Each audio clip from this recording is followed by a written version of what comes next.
Joining me now is Colonel Cedric Layton, CNN military analyst and retired Air Force colonel. Good to have you with us. Thank you so much, Rosemary. Always great to be with you. Good to have you. So, since the fall of Bashar al-Assad's regime, the US, Turkey and Israel have been launching hundreds of strikes on military targets in an effort to prevent terrorist organisations making gains. But Israel has gone beyond seizing the demilitarised zone near the Golan Heights, moving into Syria, and now the Arab League is accusing Israel of executing a land grab. What is going on militarily inside Syria? Well, it's a very complex situation, Rosemary, and one of the aspects of it is exactly that Israeli incursion that the Arab League is complaining about. One of the things that the Israelis have done is, as you mentioned, move beyond the ceasefire line that has existed since 1974 between Israel and Syria. And it's actually the first time since the 1973 war that Israel has gone on to a position that is closing in on Damascus. Now, Israel is denying that they are moving toward Damascus, and it would be, from a military standpoint, in my view, very foolish for the Israelis to do that. But they have captured Syrian equipment.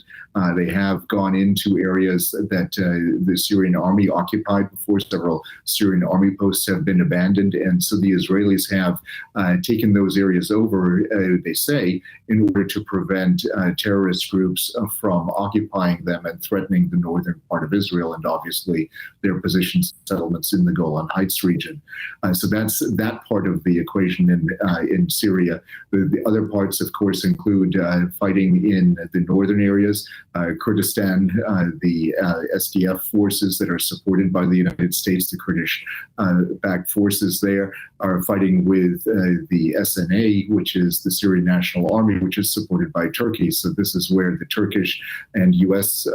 interests actually diverge. And in essence, those are several of the things that are going on. Plus, of course, there's movement in places like Deir ez-Zor, where the Kurdish forces that had previously occupied the town have basically moved out of that because of local population's resistance to their occupation there. So there are a lot of moving parts, as we say, and it is a very fluid situation. And Israel's Prime Minister Benjamin Netanyahu is warning that Israel will act to protect its own security. Is that what's happening, or is he going beyond that goal? What do you think his end game might be here? Yeah, I think the end game might change, actually, depending on how far the Israelis think they can go. So in this particular case, I think it's reasonable to presume that the Israelis are going to act in their security interests. That's almost a given.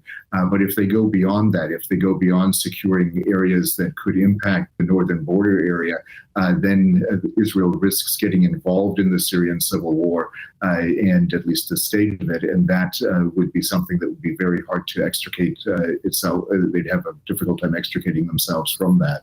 And you mentioned, of course, these dozens of competing factions within Syria, including some of those backed by Turkey. They're now vying for control in different parts of the country, of course. And then there's the interests of Russia and Iran, whatever they decide to do in the wake of Assad's fall. So where is all this likely going as the new transitional government tries to establish stability in their country? Yeah, that's going to be very interesting to see how the new transition government actually does that. But the Russians have moved some of their naval assets out of the port of Tartus, and that is interesting in and of itself and could mean that they are concerned about their ability to keep those assets in Syria. And as far as the air base is concerned in Memim, which is near Latakia, Syria, that is something that appears to still be operating at normal capacity, but it's pretty clear that the types of movements from a cargo perspective and a logistics perspective have actually decreased during the last month or so.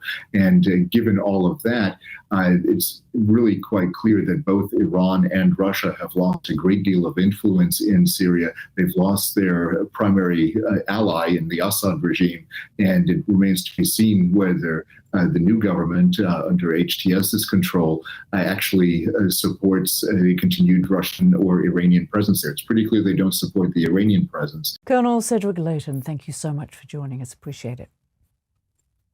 You bet, Rosemary. Thanks so much.